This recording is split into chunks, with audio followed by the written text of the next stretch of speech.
The Apple Watch Series 10 can be entirely carbon neutral, Apple announced during its event this afternoon. The claim applies to all finishes of this year's watch, as long as it's paired with certain bands, Apple says.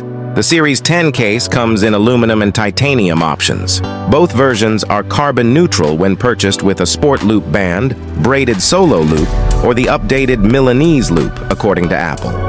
To reduce emissions, the watch case is made with either 100% recycled aluminum or 95% recycled titanium. Apple says it makes enough renewable energy purchases to match the electricity used to manufacture the watch. The company also says it's prioritizing non-air shipping to limit pollution from transportation. Apple introduced its first-ever carbon-neutral products last year, select case and band combinations of Apple Watch Series 9, Apple Watch Ultra 2, and Apple Watch SE. Along with the announcement today, those watches are the company's only carbon-neutral products so far. A company can claim that something is carbon-neutral if it offset any remaining CO2 emissions associated with making the product.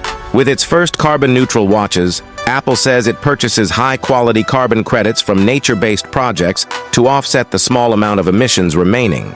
These kinds of so-called nature-based projects typically involve planting trees or restoring and conserving forests that naturally take in and store CO2. Unfortunately, many carbon offset projects have a history of failing to reduce as much of that CO2 pollution as they claim. That makes it all the more important to prevent carbon dioxide emissions in the first place. It's also important to keep in mind that the key metric to watch out for is the company's overall carbon footprint, not just that of any single product.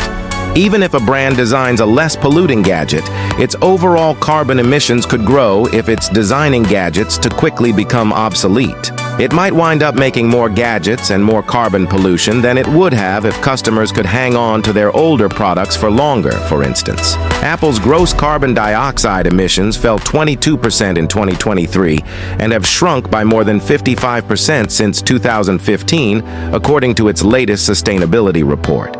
That's thanks in large part to the company's efforts to push its suppliers to use cleaner sources of energy.